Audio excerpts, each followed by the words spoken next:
Solo leveling Ragnarok கூட next எபிசோட இருக்கும். இதுக்கு முன்னாடி சோலோ லெவலிங் சீரிஸுமே இருக்குது. 10வது வரைக்கும் ஒரு 4 எபிசோட் இருக்கு. ஓகேவா? ஸோ இதெல்லாம் பார்த்தீங்கன்னா தான் இந்த ஸ்டோரி அப்படிங்கிறது புரியும். நம்ம டீமன் ஸ்லேயர் கம்ப்ளீட் பண்ணியாச்சு, சோலோ லெவலிங் கம்ப்ளீட் பண்ணியாச்சு. அதே மட்டும் பிளாக் க்ளோவர் இப்போ கரண்ட்ல போயிட்டு இருக்கு. ஸோ இதெல்லாம் செக் பண்ண ஆசைப்பட்டீங்கன்னா நம்ம பிளேலிஸ்ட்டை செக் பண்ணுங்க.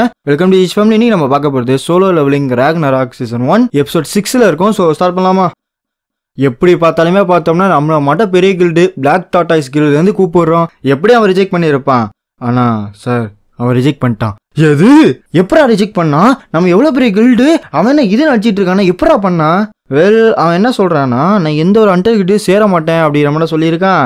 எனக்கு தெரிஞ்சு அவன் எஸ்ராங்க நினச்சிக்கிட்டான் போல இருக்கான். அவனை புரியும் சார், போக போக புரியும், தானாவே வருவான், விடுங்க. எத்தனை பேரா கால் பண்ணுவீங்க? கூப்பிட்ற எல்லாமே பார்த்தோம்னா மைனிங்க்கு வா, போட்டருக்கு வானே கூப்பிட்றானுங்க. இந்த மாட்ட போய் வேலை பார்த்தோன்னா நான் எங்கிட்ட போய் இது பண்ணுறது? ஸோ என்னால் டெவலப்லாம் ஆக முடியாது. அப்படியே நம்ம பேச்சை கண்டினியூ பண்ணுவோமா? ரேகன்ஸ் ஃபேங். ஆக்சுவலாக இந்த எபிசோடில் ரேகன்ற மாதிரி நிறைய இது வரும். பீஸ்ட் மோனார்க் இருக்கார்ல, அவரோட பேர் வந்து ரேகன். ஓகே, இதை மட்டும் ஞாபகம் வச்சுக்கோங்க. அண்ட் இந்த கத்தியோட பேர் ரேகன்ஸ் ஃபேங்கு. ஓகேவா? ஆக்சுவலாக இங்கே அலையன்ஸ் வச்சக்கப்புறம் இவனுக்கு என்ன தோணி இருக்குன்னா, என்னடா இந்த பயலுக்கு பிரச்சனை, எப்படி இந்த மட்டும் கேவலமான விஷயத்தை இவ்வளோ சிம்பிளாக சொல்கிறான். ஆனால் எப்படி இருந்தாலும் இவன் எனிமையாக வரல, ஒரு அலையாக தான் கேட்குறான். சரி, அப்போனா எனக்கு ஒரே ஒரு கண்டிஷன் இருக்குது, என்னைய டிஃப்ரெண்டான ஒரு சாங்சுரி கூட்டிகிட்டு போ. சரி, நீ சொன்ன மட்டும் கிளம்புவோம். ஆனால் எங்கே போகிறது, எங்கே சாங்சுரி இருக்குன்னு நான் எப்படி கண்டுபிடிக்கிறது? இங்கே பாரு, பீஸ்ட் மோனார்க்கோட சாங்சுரி அப்படிங்கிறது எங்கே இருந்தாலுமே எனக்கு தெரியும். அது எவ்வளோ தூரம் வேணா இருக்கட்டும், அதை பற்றி எந்த கவலையும் கிடையாது. ரீசெண்டாக பார்த்தோம்னா நான் ஒரு இடத்துல கண்டுபிடிச்சேன். பட் இப்போ அது டிசப்பியர் ஆயிருக்கு. அங்கே தான் நம்ம போக போகிறோம். அதை நீங்கள் கூட கூப்பிடுவீங்களே, என்ன கூப்பிடுவீங்க? டஞ்சன் பிரேக் அப்படிங்கிற மாதிரி சொல்லுவீங்க. ஓ, அப்படின்னா நீ சொல்கிறது ஃபீல்டு டைப் போல இருக்கு. ஃபீல்டு டைப் டஞ்சன்னா ஒன்றுமே கிடையாது. நம்ம ஜேஜஸ்ல நடந்துச்சுல, சேம் தான். பட் இங்கே என்ன ப்ராப்ளம்னா, இதை வந்து ஒரு செக்டார் மட்டும் போட்டுருவானுங்க. ஏரியா 51 அந்த மட்டும் ஒரு செக்டார் மட்டும் போட்டு அதுக்குன்னு சொல்லி ஒரு கில்டு வந்து அப்பாயின்ட் பண்ணிடுவானுங்க. உங்களுக்கு புரியும்னு நினைக்கிறேன். சரி சரி, இரு, எங்கள் மாமாவுக்கு மெசேஜை போட்டு வந்துடுறேன் அப்படின்னு சொல்லி கிளம்ப ஆரம்பிச்சிருவானுங்க. ஏய், நீ சொன்னது இந்த இடம் தானா? இதுக்குள்ளே போகிறது இல்லீகலாண்டா. 10வது வரைக்கும் ஹைனா அப்படிங்கிற கில்டு தான் பார்த்துக்கிட்டு இருக்கானுங்க. நான் கேள்விப்பட்ட வரைக்கும் அவங்க கொஞ்சம் மோசமான ஆளுங்களாம். இங்கே பாரு சுகோ, இந்த மாட்டை சின்ன சின்ன இவன் பேச்செல்லாம் கேட்டுட்டு வேலை பார்க்காத. ஒழுங்கா வா, நம்ம போயிட்டு சாடடிஞ்சில் போய் லெவலை பார்க்கலாம். எல்லாம் ரெடியாகுங்க, நம்ம உள்ளார போகிறோம் அப்படின்னு சொல்லி இந்த கேமரா உடச்சி விட்ருவான். இப்போ நம்ம உள்ளார போனதுக்கு எவிடன்ஸாக இருக்காது. உங்களை பார்க்குறப்ப எனக்கு உங்கள் அப்பாவை பார்த்த மட்டுமே இருக்குது. பெரு, எனக்கு ஒரு டவுட்ரா, ஏன் இங்கே ஒரே ஃபாகாக இருக்குது?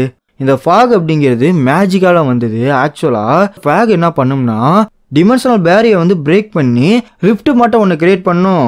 அவன் சொல்கிறது கரெக்டு. அதனால தான் என்னோட சாங்சுரி கூட வெளியில் வந்துருச்சு, இல்லைனா அது வெளியிலே வந்திருக்காது.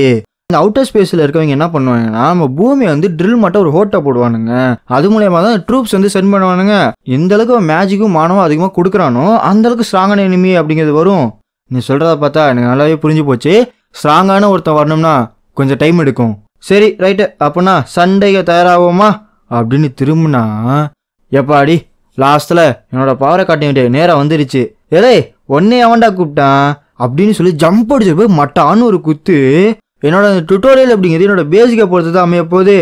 ரூலர் அத்தாரியோட மிட் ரேஞ்சிலையும் லாங் ரேஞ்சிலையும் நான் கொஞ்சம் இதாக மாற போகிறேன். அதே மாதிரி இந்த வெப்பனை வச்சு எப்படி யூஸ் பண்ணுறது அப்படிங்கிறத கற்றுக்க போகிறேன். அதே சமயத்தில் இந்த ஷேடோவை மாற்ற இந்த வெப்பனை வச்சும் அடிக்க போகிறேன். இது தாண்டா என்னோட ஃபைட்டிங் ஸ்டைலு. அப்படிதான் சின்னத்தில் உங்களை பார்க்குறப்ப வேற மட்டும் தெரியுது. ஓ, இதுதான் ஷேடோ மோனார்க்கோட பையனோட பவரா? எவ்வளோ எனிமையாக அடிக்கிறானோ, எவ்வளோ நேரம் சண்டை போகிறானோ அவ்வளோ நேரம் ஸ்ட்ராங்கராக மாறுவான். இப்படி மாறிக்கிட்டே இருந்தானா நடக்க போகிற போரில் நாங்கள் தோற்றுருவோம். என்ன பேர் பார்த்தியா, இப்போ என்னால் 5 சோல்ஜரை கிரியேட் பண்ண முடியும். நான் இன்டெலிஜென்ஸில் கொஞ்சம் போட்டேன். இங்கே பாருங்க, எங்கள் தலைவர் 10 மினிட் வாய முடுறா அப்படின்னு சொல்லி அடிச்சுட்டு கிடப்பானுங்க. அதே சமயம் சாங்சுரி இருக்கிறத கண்டுபிடிச்சிருவானுங்க. பட் அந்த இடத்துல எக்கச்சக்கமான ஆளுங்க அப்படிங்கிறது உலாவிக்கிட்டே இருக்கானுங்களா. ஏண்டா இப்போ போய் அடிக்க போகிறோம்? மான்ஸ்டரை எப்போ நைட்டில் அர்ன் பண்ணுவானுங்க? மான்ஸ்டர் அப்படிலாம் பண்ண மாட்டானுங்களே, இவங்க ஏன்டா இந்த இடத்துல சுற்றுறானுங்க? அப்படியே ஒரு கார் உள்ளார வர நம்ம ஜூகுக்கு சரியான சாக்கு. ஏன்னா உள்ளார வந்து 3 மனுஷங்களை இறக்குவானுங்க. அதுவும் அந்த பொண்ணை வந்து ஒரு மாதிரி கிண்டல் பண்ணிட்டு இருப்பானுங்க. வேறு நான் பார்க்கறது எனக்கு என்னமோ அப்படிதான் தோணுது. ஆனால் நல்லா ஒன்று புரிஞ்சுக்கோங்க, நம்ம இந்த இடத்துக்குள்ள வந்தது அப்படிங்கிறது இல்லீகலு. நீங்கள் எந்த ஒரு ஆக்ஷன் எடுக்கக்கூடாது அப்படின்னு சொல்கிறதுக்குள்ளே காணா போயிடுவான். இவங்க அப்பா ஒரு கிரைம் டிடெக்டிவ், இவங்களோட தாத்தா ஒரு லெஜெண்டரி ஃபயர் ஃபைட்டர். அந்த வழியில் வந்த 21 வயசான சுகோ அவங்கள பார்த்து தான் வாழ்ந்தான். அநியாயம் நடந்துச்சுன்னா அதை பார்த்து சும்மா இருக்க மாட்டான். அப்படியே ஒரு போடு போடுக்கு மட்டான்னு அடியும். இவங்களுக்குள்ள சரியான சாக்காயிரும் வேற. ஏய் யாரா நீ, எங்கேந்திரா வந்த? ஐயோ நான் பாட்டு குதிச்சிட்டேனே, இப்ப என்ன பண்ண போறேன்னு தெரியல. ஏன்னா இந்த இடத்துக்குள்ள வருது அப்படிங்கிறது இல்லீகலு, அத்துமீறி நுழைஞ்சிருக்கேன். இப்ப மட்டும் மாட்டினேன், ஞாபகம் வந்துருச்சு. இப்ப கண்டுபிடிக்க மாட்டானுங்க. டேய் எவ்வளவு தைரியம்டா உங்களுக்கு? ஹண்டர் வந்து என்ன வேணா பண்ணுவீங்களா? மக்களை கொண்டு வந்து என்னடா பண்ணிட்டு இருக்கீங்க?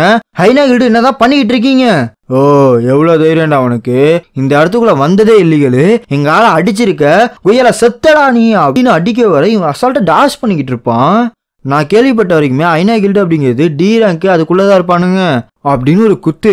ரூலர் அத்தாரிட்டியோ லாங் ரேஞ்ச் வச்சு அடிச்சு அடுத்த செகண்டு ஜம்ப் அடிச்சு ஒரு ஏத்து, அவ்வளோதான் 3 பேர்த்தையும் கட்டி போட்டுருவானுங்க.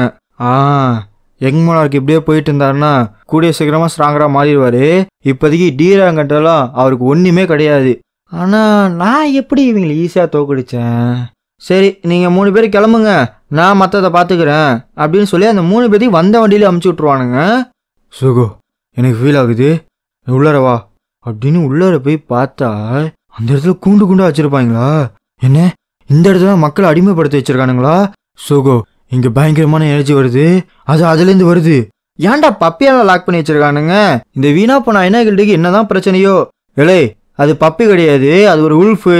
அதுதான் பீஸ்ட் மொனார்க்கோட பிள்ளை.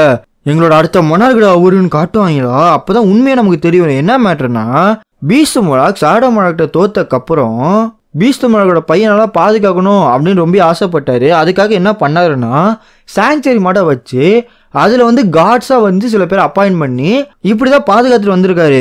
அவரோட நம்பிக்கை என்னன்னா, ஷேடோ மொனார்க்கிட்ட தோத்து போய் செத்து போனா கூட நம்மளோட பிள்ளை வந்து இன்னொரு பீஸ்ட் மொனார்க்கா மாறுவான் அப்படிங்கிறது அவரோட எண்ணம். ஆனா உண்மையில அவர் என்ன நினைச்சாருன்னா, இன்னொரு பீஸ்ட் மொனார்க் அப்படிங்கிறது பிறக்கவே கூடாது, ஏன்னா என்னோட குடும்பம் அப்படிங்கிறது அழியக்கூடாது அப்படிங்கிறது அவரோட எண்ணமாவே இருந்துச்சு. சுகோ எனக்கு என்னமோ இந்த பப்பிக்குள்ளார பயங்கரமான எனர்ஜி இருக்குன்னு தோணுது. கண்டிப்பாக அது பீஸ்ட் மொனார்க்கோட எனர்ஜி தான். அட் த சேம் டைம் இவ வந்து இருக்கிறதோட மட்டமான லெவலில் எனர்ஜிங்கிறது இருக்குது. அதனால இப்படியே விட்டோம்னா கண்டிப்பாக செத்துருவான். என்ன பண்ணலான்னு நினைக்கிற?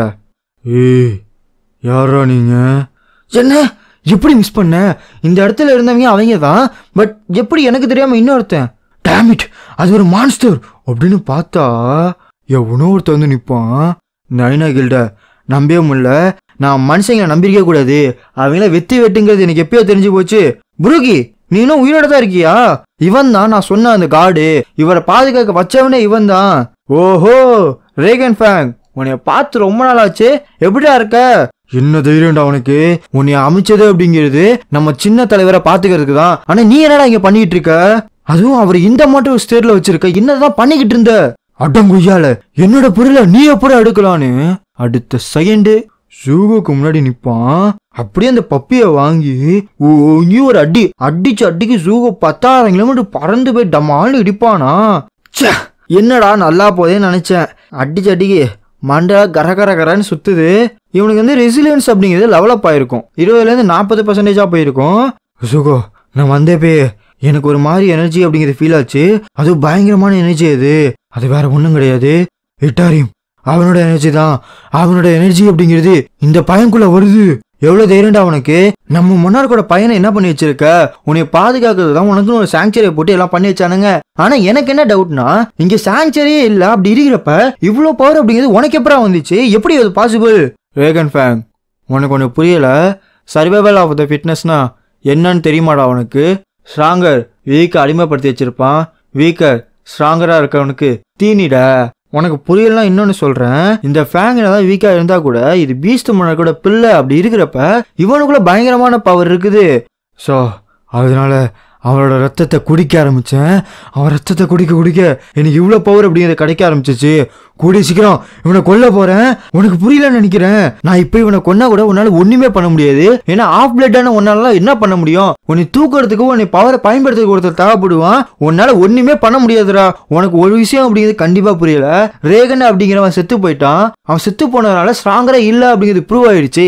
இப்ப இங்க நான் தான் ஸ்ட்ராங்கரா இருக்கேன். நான் தாண்டா அடுத்த பீஸ்ட் மொனார்க் அப்படின்னு சொல்றப்ப அப்படியே கையில ஒரு போடு. அதே சமயம் பெரிய என்ன பண்ணுவோம்னா, நம்ம பப்பி வந்து பிடிச்சிருவோம். நல்ல டைமிங்டா, நான் சரியான கான்ல இருக்கேன்.